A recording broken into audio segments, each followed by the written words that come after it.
Inatid si Shaina ni Clyden sa airport papuntang Cebu. Di na siya pumalag nung ilak nito ang isa nitong kamay ang kanyang kaliwang palad. It's like holding hands while driving at sobrang lihim na nasisiyahan ng kanyang puso, lalo na't binigyan siya ng isang torrid kiss na kailangan niya na sumakay na eroplano. Para pa nga siya nakalutang sa ulap habang iniisip niyang binata na nakaupo na sa loob. Na-miss niya na to kaagad? Whatever the intention ng binata sa pinagagawa nitong kaswitan sa kanya, masayang masaya pa rin siya. She's really under his spell dahil kahit anong saway ni Shaina sa sarili, kinikilig pa rin siya dito. Nakatutok si Shaina sa kanyang computer nang pumasok ang kanilang boss, diretso sa kanyang cubicle. Marami siyang gagawing presentation ngayon para sa susunod na linggo. She might be out of town again. Nabigla pa siya na may sinalampak na folder sa kanyang table. You have a special assignment. Sad nito at kurutong tinignan ng folder na nakapatong sa mesa, tsaka tinignan ng boss. Si boss na nag-delegate dyan, kahit special yan? Sad nitong nakangisi. Binuklat niya ang folder at nakasaad doon na isa itong business proposal naka-address sa K&V Company. Bakit po ako? Sabihin na lang natin na may tiwalang CEO sa'yo para mapa-oo at mag-invest sa atin ng K&V. Paano kung hindi? They should and you must do it. Pero, no more buts. Puntahan mo muna si K&V. Oh, okay boss. Wala na si Shainang nagawa kundi tanggapin na special assignment. Pero jahe, K&V is Clyden's company. Maghaharap na naman sila. Di pa nagkakasalubong ang landas nila mula na nakauwi siya kahapon. She had a sweet memory before she flew to Cebu 3 days ago. Pero sa kabilang banda parang na-excite din siya. She misses him again at parang di siya makapag-antay na makita to. Naisip niya, ano kaya reaksyon ni Clyde kapag nakita siya? Would he kiss her, hug her, and holy Christ? Ano bang mga naiisip niya? Bakit pa parang hinahanap niya ng taong yon? My God! Nasabi ni Shaina sa sarili. Pinaghandaan ni Shaina ang pagpunta niya sa K&V o di kaya pagkikita nila ulit ng binata. Sinigurado niya ang lahat ng galaw niya mula light makeup, sa sapatos, damit at babango. Even her sweetest smile ay pinractice niya pa ng ilang ulit sa salamin. Good morning, miss. Pupunta ako kay Clyden. Kay Mr. Villacorda. Saad ni Shaina sa sekretary nito na agad tumayo na makita siya at tiniamba ang katawan sa may pinto. I'm sorry ma'am, did you have an appointment with the CEO? Busy kasi siya and he can't entertain walk-in visitors at this moment. Anang sekretary nito na parang di mapakali sa kinatatayuan. Kulang na lang isara ang katawan sa may pinto. Nginitian niya ito. It's okay, Clyden and I know each other. Naku po ma'am, kahit na po bumalik na lang po kayo sa ibang araw, kabilin-bilin ni sir na hindi siya po pwedeng istorbohin ngayon kahit sino po. Tumango-tango sa Shaina but deep inside, naiinis siya dito.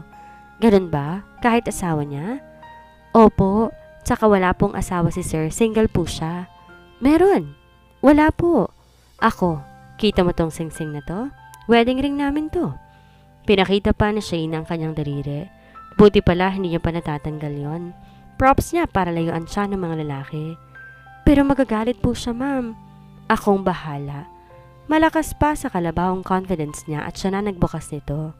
Kahit paano gusto niyang sorpresahin ng binata bukod pa sa sadya dito. Ngunit halos matulo sa Shaina sa kinatatayuan na makita ang binatang may kandong-kandong na babae at nakikipaghalikan. Gusto niyang tumakbo, palabas, ngunit hindi rin niya maigalaw ang mga paa. Shit! Narinig niyang sambit ni Clyden na agad binitawan ng kaulayaw at tumayo agad-agad. Sorry sir, mapilit po eh. Sabi po niya asawa niyo daw po. Takot at takot na pag-explain ng secretary nito. Napatas naman ang kilay ng nooy nag-aayos ng babae. Seryoso ba siya? Nakaismid to sa kanya habang niyakap ang sarili sa nooy balisang binata. Yes, kung pwede iwan niyo muna kami. Wika ng binata at nanlalaki ang mata ng kanilang mga kasama. Ngunit agad ding tumalima ang mga to sa utos nito. Samantala, napakalukip-kip ang dalaga. Pilit pinapakalma ang sarili kahit gustong-gusto niyang sabunutan ng babae at pagsasampalin ng lalaki. I'm surprised you came here. Patay mali siyang pahayag ni Clyden pagkatapos. Gusto na siya inatong sabunutan. Paano ba niya nagagawang baliwalain ang kanyang nakita at mag-act na parang walang nangyari? Me too. Anyway, A and B would like you to consider this proposal. Ang dalagang seryosong lumapit sa table nito. Pinatong ang folder na hawak-hawak sa mesa nito. Tumaas ang kilay ng lalaki ngunit di na siya pinansin iyon, bagkos umupo siya sa harapan nito. I have read that. They sent it in my email a month ago. Oh, okay. Well and good. Is there anything we can do so that you will consider the proposal? What do you mean? Baka meron kayong gustong baguhin or idagdag if ever? What else can you offer? Ang lalaking seryosong nakatitig sa kanya at nagkibit balikat siya. Di na siya mabasa ang utak nito. No wonder he's excellent in running their business. What do you want? Wala sa sariling saad ni Shaina pertaining to business. Ano bang kaya mong ibigay? Saad ni Clyden at napaigtad siya sa kanyang kinaupuan. Pinanlakihan niya to ng mata ngunit ginitian siya nito. That smile, so seducing. I am a businessman. If I will invest a huge amount in your company, aside from my profit, what else do I get in return? Ano pa ba ang gusto mong makuha aside from money? Maang natanong na Shaina dito. You? What? Nagpapatawa ka ba? Do I look like one? Mr. Villacorda, A and B did not owe anything to me after all. This is not about me. So kung galit ka sa akin, spare the company. Ano kayang reaksyon ng A and B if I will turn down the proposal because of you?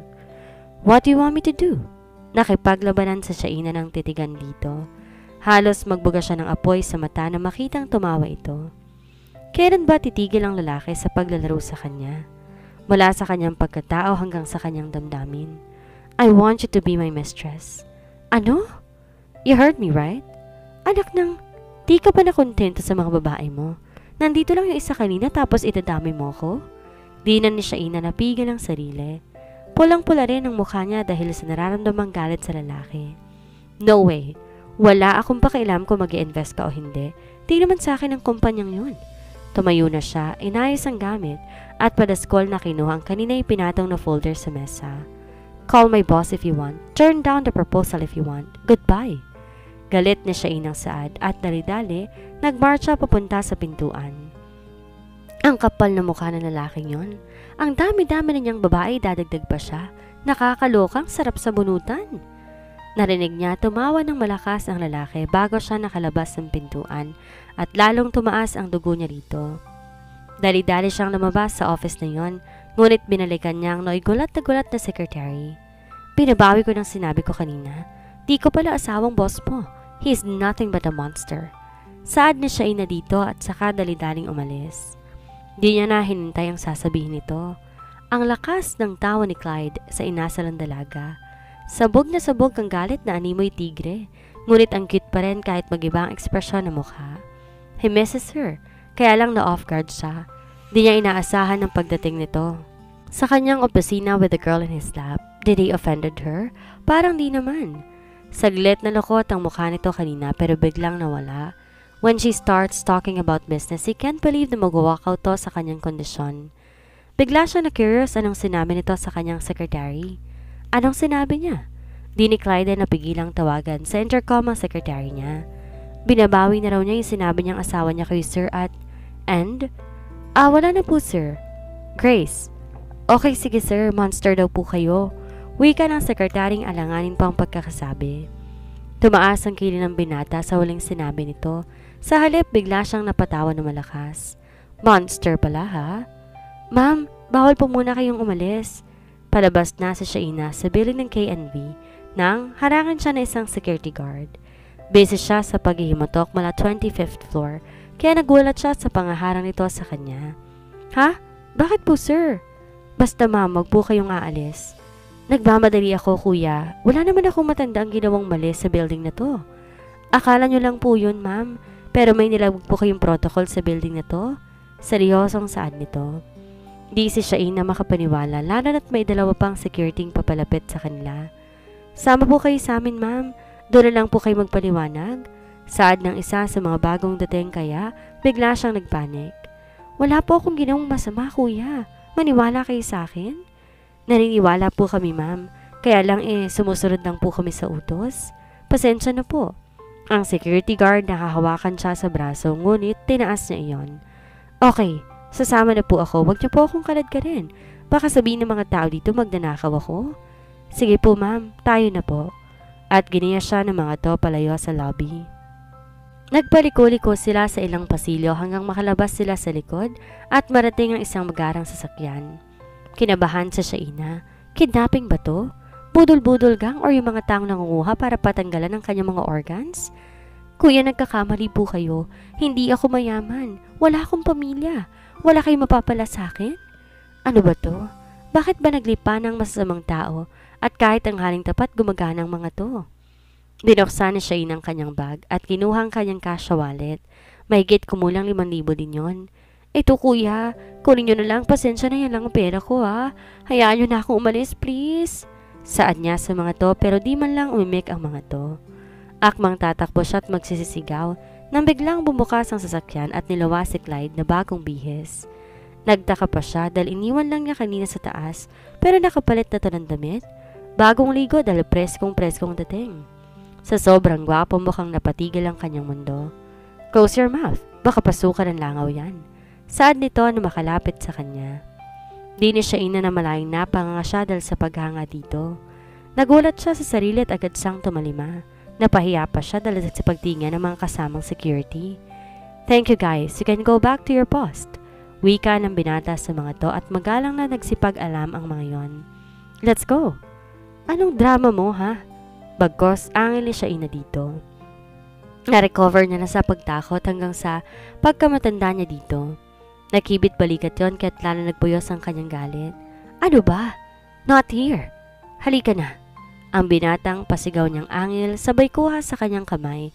Giniya siya sa sasakyan. Maya-maya pinaandar na nito at palabas na sila ng vicinity ng kumpanya. Nakasimangot pa rin sa Shaina. Wala siyang makitang dahilan para di simangutan to. Imagine, mas gusto siyang gawing mistress kaysa maging asawa. Ang kapal na mukha. At may gana pang takutin siya ng bongga? Drop that face. Inirapan niya ito. Ikaw kaya takutin ko lang ganon, tingnan ko lang kung matutuwa ka. Parang di naman. Nagsusungit ka pa rin naman. Saad nitong nakangiti. Lalo siyang nainis dito. Naikuyom niya ang palad subalit nagulat siya nang hawakan ng binata ang mga to. Tiningnan niya to pero walang reaksyon ng mukha. Patuloy sa pagmamaneho bagkos, nilak niya ang kamay sa palad ng dalaga. Let go of my hands? Angel na Shaina, ngunit nagkibit balikat yon. Ano ba? Could you just remain silent? I just wanna hold my wife's hand. Ines natura ni Clyden. Wow! Kani-kanina lang gusto mo ako maging mistress. Ngayon naman, you're acting like a perfect husband. Ano naman kaya bukas, no? Sarkasikong sad ng dalaga kaya biglang inapakan ng binata ang preno ng sasakyan, saka tinigil sa tabi. Can't you just be thankful that I considered you as my wife just for once? Oh, of course! Thank you sa wala. Sa sariling saad ni Shaina. Naalala niyang wala siyang karapatang magreklamo. Walang karapatang makaramdam ng kahit ano. Lalong nalukot ang mukha ng binata. Maya-maya, biglang pinaharurot ng mabilis ang sasakyan na animo nakikipagkarera. Can't you slow down? Ang dalagang halos mawala ng hininga dahil sa takot. Kahit paano, ayaw pa rin naman niyang mamatay. Imbes mag-slow down ang binata, mas lalo pa nitong inapakan ng silinyador. Okay, I'm sorry. Please, slow down. Halos maluhalo ang pagsuko ni Shaina dito. Total wala namang saysay kung mag-o-opo siya sa mga gusto nito, kesa naman atakihin siya sa puso. Paano ba siya mananalo dito ay parang hari kong umasta? Maya-maya, nag-slow down ang kanilang sasakyan, ngunit wala tong imik na nakatutok na sa pagmamaneho. Inignore din niya to sa halip na tinuon ng mata sa labas. Wala rin siyang pakialam kung saan man sila makarating. Paglipas na ilang sandali, nasa harap na sila ng Shangri-La Hotel. Nauna pa tong lumabas na hindi malang nagsabi kung bababa na rin siya. Nagulantang siya sa katok ng isang empleyado ng hotel para ito na ang magpapark sa sasakyan. Agad naman siyang tumalima. Nginitian niya ito at saka lumabas sa sasakyan. Hinanap ni Shaina ang lalaki. Nakalayo na pala to at papasok na sa loob.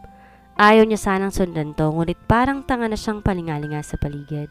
Kaya't wala siyang nagawa kundi sumunod sa loob. Nginitian pa siya ng security guard nang madaanan niya ito. Plano na niya nang wag sundan ito. Diretso na lang sana siya sa resto para kumain. Total tanghali na kaya't kumakalam na rin ang kanyang tiyan. Maya-maya may sumalubong sa kanyang crew. This way, ma'am. Saad nito na giniya pa siya sa isang table na pandalawahan. Meron pang nakapaskel na reserve. Mr. Villacorda reserved it for you.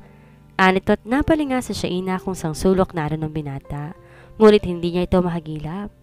Ano na naman kayang kadramahan ang naisip nito at may nalalaman pang reserve pero wala naman ni anino nito. Your food will be served, ma'am. Enjoy eating. Saad nito at ginitian niya na lang to ng magpaalam. Maya-maya ay dumating na ang kanyang pagkain. Natakam siya bigla dahil favorite niya ang lahat ng naroon. Mae-enjoy niya talaga ang kumain. Siguro nag-aalboroto pang binata sa kanya kaya minabuti nitong sa ibang parte ng resto kakain. Well, magalit lang siya ng gusto sa kanya. Sa pagkakataong to, mas gusto niyang pagbigyan ng kanyang nagugutom na tiyan. Siya lang yatang kumakain doon na walang kasama. Madalas pa ngang sumusulyap ang mga nasa kabilang table dahil wala siyang kasama. If you finish eating, let's go. Maya-maya ay nakatayo si Clyden sa kanyang harapan na di niya namamalayan. Seryoso pa rin ang pagmumukha nito at halatang wala sa mood. Kumain ka na? Out of the blue ay biglang tanong ni Shaina. Baka kasi di pa to kumakain kaya't masama pa rin ang timpla. I just have a bite during our meeting. Let's go. Saad ni Clyden na agad nagpatiuna. Agad-agad naman si Shainang tumayo at hinagilap ang bag na dala. Gusto pa sana niyang tikman ng dessert pero nakakalayo naman na ito. Sa harap ng hotel na niya ito nahabol habang hinihintay ang kanyang sasakyan na kinuha ng crew. Hinihingal pa siya na makalapit siya dito. Dumistansya siya konti pero kahit alam nitong nandun na siya, wala man lang reaksyon ito. Nilumingon sa kanya, hindi nito ginawa. Mag-taxi na lang ko pa uwi. Saad niya na wala ring lingon likod pero sigurado siyang narinig siya nito. Do not dare make a scene. Hindi mo magugustuhan ang gagawin ko. Mahinang saad ni Clyden, subalit sagad hanggang kaibuturan ng pagbabanta nito. Maya-maya tumalima ang binata. Tinungo na ang Noy kapaparada lang na sasakyan sa kanilang harapan. Kung di pa to bumusina, hindi pa siya iibo. Kumaripa si Shaina ng galaw nang lumapit sa sasakyan. Binuksan iyon para sumakay. Di pa nakakaupo na maayos, pinatakbo na ni Clyden to. Muntik pa siyang mapasubsob sa dashboard.